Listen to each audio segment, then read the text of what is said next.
अस्सलाम वालेकुम नाज़रीन, मैं शेख अहमद मियां नॉन स्टॉप न्यूज़ 9 के उर्दू बुलेटिन में आपका खैर मुक़द्दम करता हूँ। शहरियत तरमीमी क़ानून पर रोक लगाई जाए, असदुद्दीन ओवैसी सुप्रीम कोर्ट से रुजू। नई दिल्ली। बैरिस्टर असदुद्दीन ओवैसी सदर कुल हिंद मजलिस इत्तेहादुल मुस्लिमीन और रकन पार्लियामेंट हैदराबाद ने शहरियती तरमीमी क़ानून पर रोक लगाने की ख्वाहिश करते हुए सुप्रीम कोर्ट में दरख्वास्त दाखिल की है। वाज़ेह रहे कि मरकज़ी हुकूमत ने 2019 में मंजूर शुदा शहरियती तरमीमी क़ानून CAA नाफिज कर दिया है, जिसके मुख्तलिफ़ कोशों से मुखालिफत की जा रही है। सदर मजलिस सुप्रीम कोर्ट के सामने NRC का मसला भी उठाया। उन्होंने अदालत में दरख्वास्त दायर करते हुए अपील की है कि CAA के नफाज पर फौरी रोक लगाई जाए। मजलिस के सरबराह ने अदालत को बताया कि CAA के बाद मुल्क में NRC लाने का मंसूबा है। NRC के ज़रिए हिंदुस्तानी मुसलमान को निशाना बनाने की साजिश रची जा रही है। Supreme Court now against the CAA. Please explain to us what was the motivation and what do you want as a relief from the court? The reason of going to Supreme Court was that I had earlier filed a petition asking for a stay on the Citizen Amendment Act. And at that time, the Government of India's counsel stood up and said verbally that they are yet to frame rules. And so now there's no need for it. Now when the rules have been framed, there is an urgent need which I felt that we should go to the Supreme Court asking for a stay on the rules. Because if the government starts giving citizenship on the basis of this discriminatory law, then it will be very difficult to turn the the clock back.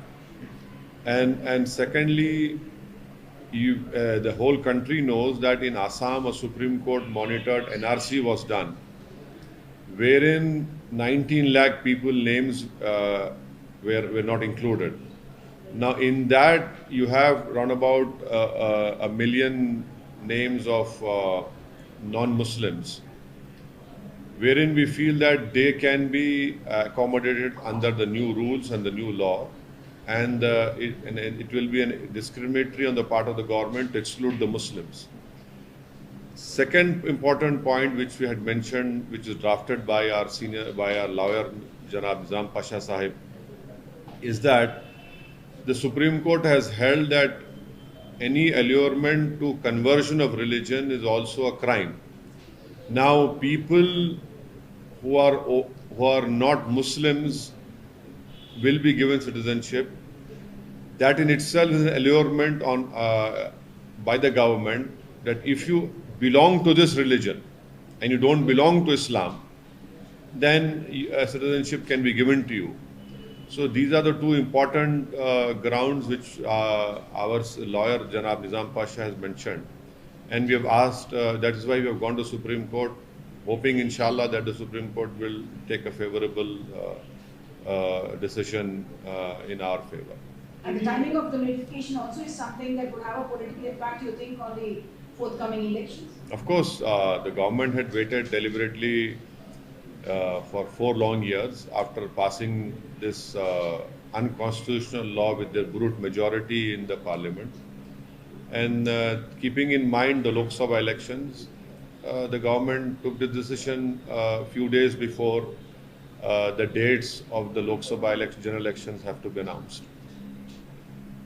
Sir आपने approach किया है supreme court को? तो हमने supreme court को पहले ही हमारा case supreme court में है।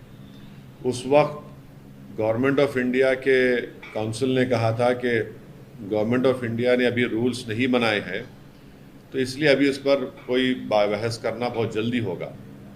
अब जबकि मोदी हुकूमत ने CAA के रूल्स बना दिए हैं, तो सुप्रीम कोर्ट जाना एक अर्जेंसी है, वक्त का अहम तकाजा है, क्योंकि अगर ये सरकार सिटीजनशिप देना शुरू कर दे एक अनकॉन्स्टिट्यूशनल लॉ पर जिसको एक रिलीजन के ऊपर बनाया गया है, तो इससे नुकसान हो सकता है।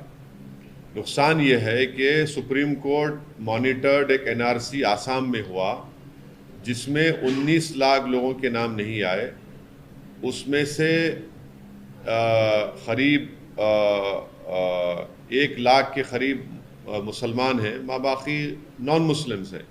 अगर आप इस लॉ के और इस रूल्स के तहत उन तमाम लोगों को दे देंगे सिटीजनशिप जिनका रिलीजन इस्लाम नहीं है, तो ये बड़ा ही नाइंसाफ़ी होगी उन लोगों के लिए, उन मुसलमानों के लिए जिनका नाम नहीं आया। दूसरा इम्पॉर्टेंट पॉइंट ये है कि सुप्रीम कोर्ट ने 1960s या 70s में एक जजमेंट में कहा था कि अगर कोई एल्योरमेंट आप देते हैं किसी को अपना रिलीजन बदलने के लिए तो वो भी एक क्राइम है।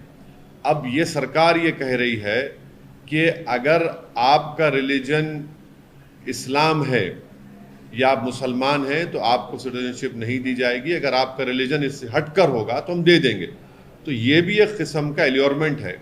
इसीलिए हम सुप्रीम कोर्ट के पास गए हैं और सुप्रीम कोर्ट से हमारे फाजिल वकील जनाब निज़ाम पाशा साहब हैं और हमको उम्मीद है कि सुप्रीम कोर्ट इस पर देखेगा।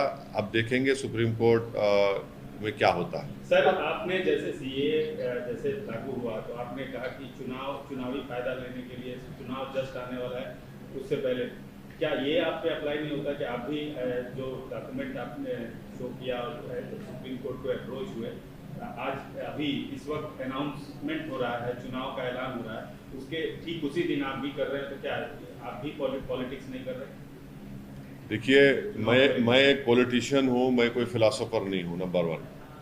दूसरी बात यह है कि कानून पास हुआ था 2019 में, रूलिंग पार्टी नरेंद्र मोदी प्रधानमंत्री की सरकार ने इसको पास किया, तो वो लोग इसको दबा कर रखे अपने पास, अपने बगल में दबा के रखे, और जैसे ही उनको मालूम था कि 1 हफ्ते के अंदर election commission of India Lok Sabha के चुनाव की डेट्स अनाउंस करेगा, उन्होंने रात में ये रूल्स का ऐलान कर दिया। जब सरकार चुनाव को सामने रखकर फैसला ले रही है तो ये बहुत गलत बात है कि आप मुझसे सवाल कर रहे हैं कि मैं सुप्रीम कोर्ट क्यों जा रहा हूँ। जब कोई रूल्स बनाती है सरकार तो मुझे सुप्रीम कोर्ट जाना पड़ेगा ना। मैंने तो उस कानून को लोकसभा में इस बिल को फाड़ा था, इस कॉन्स्टिट्यूशनल काला कानून कहा था, और इस बिल के ज़रिए, इस कानून के ज़रिए सरकार मुसलमानों को ख़ास तौर से और गरीबों को स्टेटलेस बनाना चाहती है, और इस कानून को आपको एनआरसी एनपीआर से जोड़ के देखना है। तो सियासत तो नरेंद्र मोदी कर रहे हैं और इस तरह का कानून बनाकर। सर, एनसीआर और एनपीआर के साथ जोड़ हाँ। के देखा जाए। आप सीए के ऊपर जो है आप झूठ फैला रहे हैं, आप राजनीति कर रहे हैं, आप डर पैदा कर रहे हैं। उनका कहना है कि जो आप बात बोल रहे हैं वो प्रोविजन सीए के जो नोटिफिकेशन है, जो गवर्नमेंट का नोटिफिकेशन उसमें नहीं है। उनका आरोप है कि आप जानबूझकर राजनीतिक फायदे मैं एक ही बात कह दी अमित शाह और नरेंद्र मोदी। क्या अमित शाह ने पार्लियामेंट में मेरा नाम लेकर नहीं कहा था कि देश में एनआरसी एनपीआर भी होगा? आपके कई टीवी चैनलों पर अमित शाह ने कहा था कि क्रोनोलॉजी समझिए, एनपीआर एनआरसी होगा। क्या बीजेपी ये कह दे कि आसाम में जो 19 लाख लोगों के नाम सुप्रीम कोर्ट मॉनिटर्ड एनआरसी जो हुआ था, जिसमें 1600 करोड़ रुपए खर्चा किए गए और 50 लोगों ने सुसाइड कर लिया, उसमें हेमंत बिस्व शर्मा जो मुख्यमंत्रियों कह रहे हैं, वो कह चुके हैं कि जो नॉन मुस्लिम है उनको सिटीजनशिप मिल जाएगी। मुसलमान क्या करेगा? वो एक खौफ का माहौल पैदा कर रहे हैं। मैं नहीं कर रहा हूं। पहले तो सिटीजनशिप का कानून आप मजहब की बुनियाद पर क्यों बनाया? आपने बनाया, इसको गलती आपने की, जो राइट टू इक्वालिटी के खिलाफ है भारत के संविधान के, तो वो कर रहे हैं सब चीजें। इलेक्टोरल बॉन्ड्स के लेकर आप आवाज उठा रहे हैं, तो इस इलेक्शन में जिस प्रकार से इलेक्टोरल बॉन्ड्स का इशू उठा है, तो किसको फायदा होगा और किसको नुकसान होगा? जो अपने आप को खरीदार के सामने बेच दिए, जो बिक गए, जिन्होंने बड़ी बोली लाकर वो खरीद लिया, तो वो उनको फायदा हो रहा है ना भाई। 6000 करोड़ के इलेक्टोरल बॉन्ड्स नरेंद्र मोदी की पार्टी को मिले हैं। 1500 करोड़ के इलेक्टोरल बॉन्ड्स ममता बनर्जी की पार्टी को मिले हैं। और 1300 कितने सेकंड नंबर पर बीआरएस को मिले हैं 1300 करोड़, सॉरी कांग्रेस को मिले हैं 1300 करोड़, फिर 1100 करोड़ बीआरएस को मिले हैं, फिर आरजेडी को 70 करोड़, एआईएडीएमके डीएमके सब है, तो इस हमाम में सब नंगे हैं। नहीं मिले हैं ना भाई, अगर मिले होते तो फिर बी टीम का आपने हमको तमगा लगा दिया, इन तमाम पार्टियों ने मिलकर इन तमाम ने हमको बी टीम बना दिया, और नरेंद्र मोदी ने कहा कि आतंकवादियों का साथ देता है। तो मैं ये सोच रहा हूं कि आप तमाम को साथ लेकर, क्योंकि 80% बॉन्ड हैदराबाद में बने, मैं ये सोच रहा हूं कि एक प्ले कार्ड लेकर इन तमाम कंपनी सामने जाकर खड़े हो जाऊं, पूछूं कि भाई मैंने क्या जुर्म किया था, आप मुझे क्यों नहीं दे रहे? हैदराबाद का तो मैं ही हूं, आप सबको दे रहे हैं। तो ये इलेक्टोरल बॉन्ड जो बनाया गया है, इसमें आपको इलेक्टोरल बॉन्ड तो ऐसा नहीं देता ना कि बाज लोग जो है ना क्या बोलते हिंदी का, पुण्य का काम, पुण्यों का काम करते हैं, सदका करते हैं उर्दू में बोलते, मैं मेरी अम्मा मर गई, मेरा बाप मर गया, मेरे दादा मर गए, चलो 100 लोगों को खाना खिला दो। तो ये लोग तो फ्री लंच नहीं दे रहे ना आपको। अगर कोई लॉटरी वाला 1200 करोड़ दे रहा है तो उसकी लॉटरी उड़ गई, समझे आप, क्योंकि वो दिया है। अगर कोई फार्मेसी कंपनी वाले 550 करोड़ रुपए दिए हैं तो सबको दवा लगाएंगे। अगर कोई इंफ्रा कंपनी वाला 1800 करोड़ दे रहा है तो भाई वो तो और प्रोजेक्ट लेगा। फ्री लंच तो है ही नहीं ना कोई भी, इसीलिए सुप्रीम कोर्ट ने उसको अनकॉन्स्टिट्यूशनल करार दिया। चुनाव से ठीक पहले क्या ये बात रहेगी, वोटर्स के दिमाग में ये बात रहेगी कि जैसे वोटर्स के दिमाग में बात डालना पड़ेगा कि भैया आपके पैसे आप ही से लेकर पॉलिटिकल पार्टीज को दिए जा रहे हैं और उसका उनको फायदा मिल रहा है, तो ना आपको नौकरी मिल रही है। देश का जो डेमोग्राफिक डिविडेंड है वो नौजवान है, युवा है, उनको नौकरी नहीं मिल रही है। हमारे पास इतना पैसा नहीं है कि हम अपनी आर्मी को मॉडर्नाइज कर सकें, और पैसा नहीं होने की वह एक वजह है जिसके लिए अग्निवीर लाना पड़ा। मगर पॉलिटिकल पार्टीज को पैसा आ रहा है, देश के लिए पैसा क्यों नहीं है? फिर आप देखते जाइए कितने काम रुके हुए हैं। तो इसके लिए यकीनन नौजवानों को, देश की जनता को समझाना पड़ेगा कि कैसे ये काम किया जा रहा है। सर, चुनाव से ठीक पहले, जैसे चुनाव आज घोषित हो रहा है, बहुत सारी घटनाएं घट रही हैं। एक घटना आपके शहर हैदराबाद में कल शाम को घटी। पूर्व मुख्यमंत्री की बेटी को ईडी ने गिरफ्तार करके ईडी ले गई, और बीआरएस की तरफ से और पूर्व मंत्री केटीआर की तरफ से भी कई ऑब्जेक्शन किए गए। आपका क्या? नहीं, टीआरएस का वर्जन ये है कि उनका अरेस्ट गलत है और अभी कोर्ट में सुनवाई चल रही है, तो देखते हैं कोर्ट क्या फैसला करेगा। मेरी नेक तमन्नाएं उनके लीडर के साथ है। नहीं, जो ईडी का जो रुख देखा जा रहा है इंटायर इंडिया, तमाम विरोधी पार्टियां, जो बीजेपी की विरोधी पार्टियां हैं या केंद्र सरकार का जो विरोध कर रही हैं, वो ये कह रही हैं कि ये सब जो सेंट्रल एजेंसी है ये फ्रंटल ऑर्गेनाइजेशन की तरह काम कर रही है बीजेपी की। आपका क्या कहना है? पूरा देश देख रहा है, मैं भी देख रहा हूँ, आप भी देख रहे हैं, तो नई बात क्या है, हो रहा है ये। नहीं, आप उनको चर्चा करके बुला हाँ? For successive terms, you have represented Hyderabad. Now the BJP has brought in a political debutant who is accusing that you did not allow the jobs to come to the youth of Hyderabad. You did not allow the development of Hyderabad. I would like you to react to that. Well, every party has to contest the election, and there is nothing surprising in what BJP is saying. The only shocking part is that Mr. Narendra Modi had promised that he will give 2 crore jobs a year. Has that been fulfilled? Mr. Narendra Modi talks about making India the 3rd largest economy, but can Mr. Modi say what is the per capita income? Where are we at per capita income? At 150 number. So this is the important point. These are very important points. And thirdly, Mr. Narendra Modi's government has not been able to stop the PLA from occupying 2,000 square kilometers of our land. Out of 55 patrolling points, we have lost round about 15. This was said by the present SP of that area.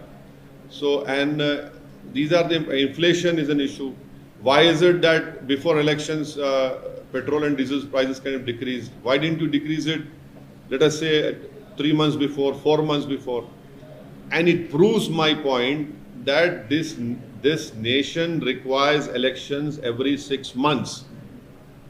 This nation does not require one nation, one election. This will make any government dictatorial, which they are, and it will violate federalism, which is part of the basic structure of our constitution. This is political nervous who's being now fielded by the BJP against you. How can I control it? You know, how can I pick and choose? No one can pick and choose their opponents. Whoever is a candidate, we have to contest against them. That's it. It's going to be the same for everyone. Sir आप कह रहे हैं sir आप कह रहे हैं You have कि extended a hand of Huh? friendship. You have extended a hand of friendship to the Congress government here, to the Chief Minister here as well. Are you hoping that their help will also be required for you to fight this election in Hyderabad in terms of the kind of candidate that they put up here? As a candidate, I require help from everyone, including from you. You know, from people, every voter, I require help. Then only, any party or a candidate can win. How can I say that I will not take help from him or not take help from him? And why would I not welcome help from anyone? And that means that the voters which are there, my primary importance is the Hyderabad voters, which hopefully I'll be contesting. So one cannot say, oh, I will not take that help, and everything has to be taken. Sir कल आपने बयान दिया कि divisive forces के खिलाफ हमको काम करना पड़ेगा, मुख्यमंत्री के साथ आपने गले मिले हैं कल, और इस पर क्या कहेंगे सर? क्या नहीं, गले मिलना गुनाह है क्या? हरे रंग में सफेद भी जुड़ना है। हाँ, हरे रंग के ऊपर सफेद अरे भाई, तिरंगे में हरा भी है, सफेद भी है, सैफरन भी है। अरे नहीं, नेशनल फ्लैग में सब रंग है। आप लोग देख ही नहीं रहे नेशनल फ्लैग को। अच्छा, मेरे को हरे से क्यों जोड़ रहे आप? ये बोलिए आप। मैं तो सफेद शेरवानी पहना हुआ हूँ, हरे से जोड़ना क्या मतलब है? मुसलमान है तो हरा ऊन। अरे भाई, एक अब ऐसा होगा तो क्या तरबूजा मेरा है, खरबूजा आपका है क्या? संतरा आप? अरे सर कांग्रेस के साथ आप जो है अभी कांग्रेस के चीफ मिनिस्टर और कांग्रेस रेवंत रेड्डी के साथ काफी स्टेज देखिए, दोनों एक दूसरे की तारीफ कर रहे हैं। कहा यह जा रहा है कि पहले आपकी दोस्ती बीआरएस के साथ थी, अब कांग्रेस के साथ आपकी दोस्ती। देखिए, एक बात सुनिए, तेलंगाना को मजबूत करने के लिए, तेलंगाना में अमन को बरकरार रखने के लिए, तेलंगाना में फाशिस्ट और कम्युनल फोर्सेस को रोकने के लिए, ये हमारी एक अखलाकी जिम्मेदारी है, नंबर 1। और हम पिछले 10 साल से भी करते आए, अभी भी हमको करना है। इसलिए हैदराबाद हो, तेलंगाना, वहाँ पर कम्युनल राइट्स, ये सब चीज़ें नहीं हुई। दूसरी बात यह है कि मैं उनका शुक्रिया अदा किया कि उन्होंने आकर मेट्रो के जो एक लाइन बची हुई थी हैदराबाद पार्लियामेंट कॉन्स्टिट्यूंसी में, काम हो गया हैदराबाद पार्लियामेंट कॉन्स्टिट्यूंसी मेट्रो का, मगर एक लाइन जो बची हुई थी जुबली बस स्टैंड से फलकनुमा का, उन्होंने फाउंडेशन स्टोन डाला। और दूसरा, उन्होंने मिरालम के पास एक ब्रिज का भी उन्होंने मंजूरी दी। तीसरा, मेरे कॉन्स्टिट्यूंसी में रोड वाइडनिंग के लिए उन्होंने 200 करोड़ रुपए दिए, मैं उनका शुक्रिया अदा किया। तो इसमें बुरी बात क्या है? डेवलपमेंट होना चाहिए ना तेलंगाना में, हैदराबाद में, तो इसमें बुरा क्या है? देखिए, हाँ, वो आप लोग बोलते थे अमित शाह, अब आप अमित शाह की जबान में बोल रहे हैं। मैंने आरोप प्रति आरोप तो चलते रहता है ना। इलेक्शन है, तेलंगाना की आवाम ने उनको सत्ता दी है, तो हमको रिस्पेक्ट करना पड़ेगा, और हमको हैदराबाद को आगे लेके जाना है। तो मेरी कॉन्स्टिट्यूंसी में डेवलपमेंट के काम हो रहे हैं। सर आप कह रहे हैं आप क्या कांग्रेस के साथ आप आगे बढ़ रहे हैं, कैसे समझे इसको? पहले आप बीआरएस के साथ आपकी दोस्ती का हाथ था। देखिए, Or is it about the bigger danger of BJP that you want to keep out so you can join hands? देखिए, आगे तो बढ़ना है, पीछे तो हटना नहीं है। आगे तो बढ़ना है, पीछे कहाँ हटेंगे? पीछे हटने का नाम असदुद्दीन ओवैसी है ही नहीं। अरे आगे बढ़ना है ना। आगे बढ़ेंगे ही तो हर पॉलिटिकल पार्टी आगे बढ़ती है ना। नहीं, किसके साथ? अरे आगे बढ़ेंगे भाई, किसके साथ बोल? तो हम में काबिलियत है, हम खुद आगे बढ़ रहे हैं। यहाँ तक हमारा जो सियासी सफर रहा है और आगे भी रहेगा, तो उसमें हमारी कोशिशें रही, मेहनत रही, लोगों का साथ रहा, और रहेंगे, आगे बढ़ेंगे। कितने सीट आप लगता है, क्योंकि अभी चुनाव के डेट डिक्लेयर हो रहे हैं, तो आपने भी सोचा होगा कि देखिए, औरंगाबाद से इंशाल्लाह इम्तियाज जलील साहब लड़ेंगे, किशनगंज से अख्तरुल ईमान साहब जो हमारे बिहार के अध्यक्ष लड़ेंगे, हैदराबाद से इंशाल्लाह पार्टी असदुद्दीन ओवैसी को टिकट देगी। इससे हटकर भी बिहार, यूपी, महाराष्ट्र में हमारे वहाँ के पार्टी प्रेसिडेंट्स डिसाइड कर रहे हैं, आपको बता देंगे। 11 सीट की बात नहीं, बिहार में उसका क्या हाँ? 11 सीट की मांग की है बिहार यूनिट ने आपसे। तो हाँ, आप वो लोग डिस्कस कर रहे, मैं उन पे छोड़ा हूँ, वो बताएंगे आप। सर सिकंदराबाद से आपकी पार्टी लड़ रही है, वही बताएंगे आपको, देखेंगे।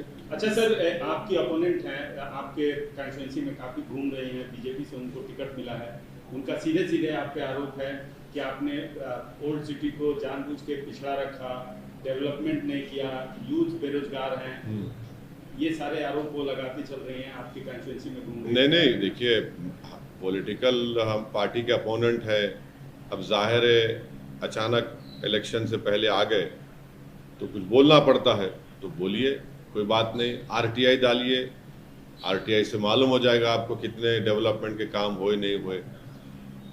बुनियादी सवाल ये मुल्क जानना चाहता है कि 10 साल में नरेंद्र मोदी की सरकार ने भारत के जो युवाओं का जो डेमोग्राफिक डिविडेंड पूरे विश्व में हमारे पास है, उनका मुकद्दर बेरोजगारी क्यों बना दिया।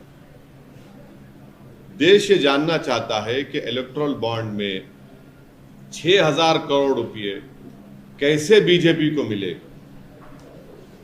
और इसका इस्तेमाल कैसे हुआ। देश ये जानना चाहता है कि जिन्होंने आपको दिया है, आपने उनको क्या क्या नहीं दे दिया है। हाँ, आपने एक बॉन्ड उनको दिया तो आपने उन पर एक बार नहीं कई चीजें उन पर वार दी आपने। तो ये देश जानना चाहता है कि 2000 स्क्वायर किलोमीटर 56 इंच का सीना रखने वाले प्रधानमंत्री चीन को क्यों छोड़ दिए जमीन। वो या बताना पड़ेगा उनको। भाई बीजेपी के पास जो 6,000 करोड़ रुपए आए हैं, वो तो मिनिस्ट्री ऑफ सोशल जस्टिस का पूरा बजट है, मालूम आपको। 6,000 करोड़ बीजेपी के पास है और देश के नौजवान की जेब फटी हुई है। 6,000 करोड़ बीजेपी के पास है, 1,500 करोड़ ममता के पास है, 1,100 करोड़ कांग्रेस के पास है, 1,000 करोड़ टीआरएस के पास है, डीएमके के पास है। देश के युवाओं के पास क्या है भाई, ये सवाल है। सर वो तो फर्जी वोटों की भी बात करी है कि लड़ेंगे सर। हाँ, पश्चिम बंगाल लड़ेंगे सर। अभी अरे आप सभी अभी दो कैसा होगा। ममता दीदी को चोट लगी है, उनको मैं अरे भाई क्यों नहीं, किसी से पर्सनली हेट्रेड क्यों होगी। हम हमारे बेस्ट विशेस उनको देते हैं और अल्लाह करे जल्द से जल्द सेहतमंद हो जाए। So do you think the India alliance stands a strong chance against Narendra Modi? Locally, you are the strongest. I have said very clearly that Hyderabad, people of Hyderabad Parliament constituency and Telangana and people of Seemanchal will vote against this unconstitutional religion-based law, discriminatory law, that is CAA. That is what I have stated. The rest, I am not part of that alliance, so I cannot speak on their behalf. Sir, but as somebody with national ambitions, you are you contesting doors in open? other states as well. As somebody with national ambitions who's contesting in other states, what is your view? What do you think about the India alliance? You don't have to. No, don't reduce me to the level of some political analyst who has no work to do, who sits every day at the TV channels and gets something in return. I cannot stoop down to that level. I can only speak on behalf of my political party, which I have told you just now. As far as other alliances are concerned, they have more qualified people than me and they can answer your question in a very good way. Is your party open to India alliance if they approach something? अरे भाई आप मेरे दरवाजे में दारुसलाम में आके दारुसलाम में दरवाजे है ही नहीं, ओपन ग्राउंड में मेरा दफ्तर है। स्वागत करते हैं। अरे इम्तियाज जलील ने तो एक नहीं 2 मरतबा बोला महाराष्ट्र में, अख्तरुल ईमान बोले किशनगंज में, और क्या बोलेंगे। सर अब सीए को एनआरसी और एनपीआर के थ्रू जोड़ने की बात कर रहे जी। हैं, लेकिन अभी हाल ही में अमित शाह ने जो इंटरव्यू दिया था वहाँ पे उन्होंने कहा था कि there is no provision for NRC in this law and this law will not take away anyone's citizenship. देखिए कितना झूठ बोलते हैं। अरे झूठ की भी तो कोई हद होनी चाहिए मेरे भाई। ये सिटीजनशिप एक्ट में बन रहा है ना, एनपीआर एनआरसी भी सिटीजनशिप एक्ट का है। आप रिलीजन के ऊपर सिटीजनशिप दे रहे तो रिलीजन के ऊपर छीन नहीं सकते क्या आप? क्या अमित शाह ने लोकसभा में मेरा नाम लेकर नहीं कहा था कि ओवैसी जी एनपीआर होगा, एनआरसी होगा? नंबर 1। हाँ, वो बोलते हैं कि इसका हिस्सा नहीं है। पार्लियामेंट में बोला गया, आपके टीवी चैनलों पर आकर वो बोले।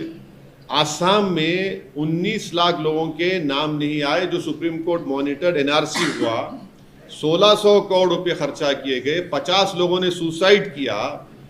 उसके बाद जब 19 लाख लोगों के नाम नहीं आए, जिसमें से करीब 17 लाख नॉन मुस्लिम लोगों के नाम है, उसको आसाम के मुख्यमंत्री कहते हैं कि हम उनको CAA के तहत सिटीजनशिप दे देंगे। उन्होंने ऑन रिकॉर्ड कहा इस बात को।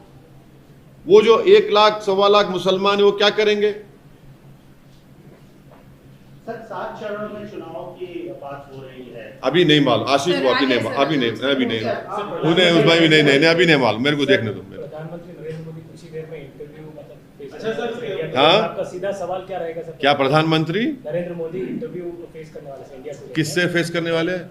इंडिया अरे आपके चैनल पे जा रहे, मेरे चैनल पे आ रहे, तो क्या आपका सीधा आप? सवाल- मैं एंकर हूँ। आपका कोई अरे मैं सीधा एंकर हूँ, मैं एंकर हूँ। सवाल- अरे क्या आपका छोड़ो सवाल- छोड़ो यार, मैं एंकर हूँ क्या थोड़ी? MIM 3 सीटों से आगे बढ़ के अरे मैं आपको बोल दिया हूँ, आप भी बोला हूँ फिर। नहीं बताया सर। अरे नहीं, अभी मैं तो कहा हूँ ना कि बिहार, उत्तर प्रदेश, महाराष्ट्र के हमारे पार्टी के प्रेसिडेंट इस पर फैसला लेंगे और आपको बताएंगे। सर नोटिफिकेशन घोषणा हो चुकी है, आपकी पार्टी कितनी प्रिपेयर है? आप वो प्रिपेयर, देखिए हम लोग चुनाव के लिए प्रिपेयर नहीं होते। हम लोग साल के 12 महीने, हफ्ते में 6 दिन हम बराबर जनता के दरमियान में रहते हैं और यही हमारी तैयारी है। और इंशाल्लाह हमको उम्मीद है कि इंशाल्लाह अच्छा हम लोग जहाँ जहाँ से सीट पे हमारे उम्मीदवार लड़ेंगे, हमको कामयाबी मिलेगी।